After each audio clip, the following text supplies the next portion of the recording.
বিসমিল্লাহির আসসালামু আলাইকুম।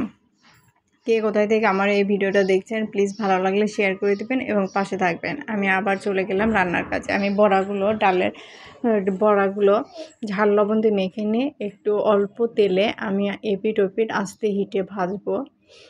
এটা আমি সম্পূর্ণ মাছ দিয়ে শিং মাছ দিয়ে রান্না করব।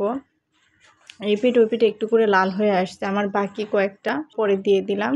এখন সামান্য একটু তেল দেব, যেটুকু না দিলে না, তেল বেশি দিলে বড়াটা ভিতরে তেলটা ঢুকে যায় এবং রান্নার মধ্যে একটু ঝামেলা হয়।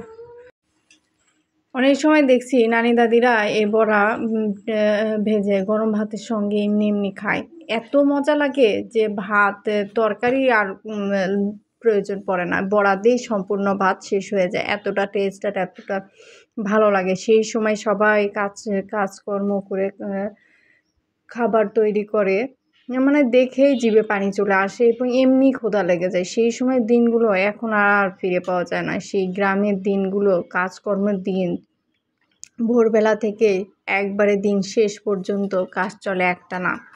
সবাই সুন্দরভাবে কাজ করতেছে, কারো মধ্যে কোনো ক্লান্তি নেই, হিংসা নেই। সবাই এরটা আগায়, নিজেরটা হয়ে গেলে অন্যেরটা দেখে আসছে যে তার হয়েছে নাকি, তাকে সাহায্য করতেছে। এরকম করে সবারটাকে যে যার মতো করে সাহায্য করে আগায় যাচ্ছে।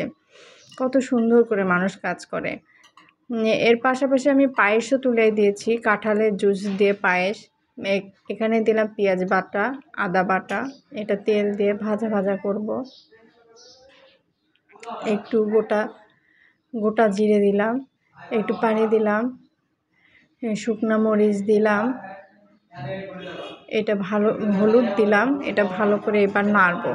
এটাও কিছুক্ষণ আমি কষাবো, স্বাদ মতো কষাতে যতটুকু যা লাগে এটা আমি ভালোভাবে কষাবো। পানিটা দিয়েছি, পানিটা শুকিয়ে গেলে তেল উপরে আসলে অনেক কষানোটা অনেক ভালো হয় এবং সুন্দর হয়। লবণটা অ্যাড করে দিলাম।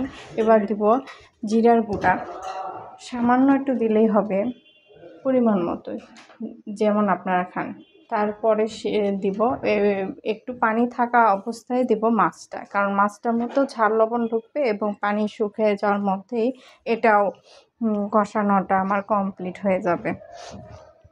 শিং মাছগুলো আমি দিয়ে দিলাম। এটা কিছুক্ষণ হবে, কিছুক্ষণের পর আমি বড়াটা আবার একটু পানি দিয়ে আবার বড়াটা দিয়ে দেবো। শিং মাছ যতক্ষণ না কষবে, মানে ঝাল লবণ না ঢুকবে, তার আগে আমি বড়াটা দিব না। একটু রান্নাটা সম্পূর্ণ হয়ে যাওয়ার পরে আমি বড়াটা অ্যাড করব। যত কষাতে পারেন তত রান্না ভালো, তত টেস্ট আর তত সুন্দর। আমি ঢাকা দিয়ে দিলাম কিছুক্ষণের জন্য, আবার ঢাকা তুলে দেখবো পানিটা শুকিয়ে গেছে। এবার নাড়ানাড়ি করে আবার একটু পানি দিয়ে দেবো। এটার মধ্যে প্রায় আমার ঝাল লবণ সব দিয়ে ঢুকে গেছে। এটা এরকমও খাওয়া যাবে। আমি বড়া দেবো যেহেতু, ওই জন্য আমি আবার গরম পানিটা ব্যবহার করব। গরম পানিটা দিয়ে দেবো। গরম পানিটা দিয়ে দিলাম। এটা আবার কিছুক্ষণ একটু বয়েলড হবে, তার মধ্যে আমি এই যে বড়াটা ভেজে রেখেছি সেইটা সবগুলোই আমি দিয়ে দেবো। এটা আস্তে হিটে আমি ফুটাবো, যাতে বড়ার ভিতরে ঝোলগুলো ঢোকে এবং বড়াটাও সুন্দর লাগে খেতে ভাতের সঙ্গে। রান্না যত রকম করে রান্না করা যায় তত টেস্ট। আমার পায়েসটাও হয়ে যাওয়ার মধ্যে, আমার এই পায়েসটাও ফুটে গেছে। আমি কাঁঠালের জুস করে রেখেছিলাম, সেটা আমি দিয়ে দিয়েছি দুধের মধ্যে। আতপ চাল ফোটানোর পরে আমি এই জুসটা দিয়ে দিয়েছি। এটা সম্পূর্ণ গন্ধটা ফ্লেভার আসবে কাঁঠালের। এই যে আমার বড়ার তরকারিটাও বলক চলে এসে গেছে, হয়ে যাওয়ার মধ্যেই প্রায় এটাও আরও কিছুক্ষণে একটু রেখে দেবে, নাড়াচাড়া করে আমি ঢেলে ফেলবো।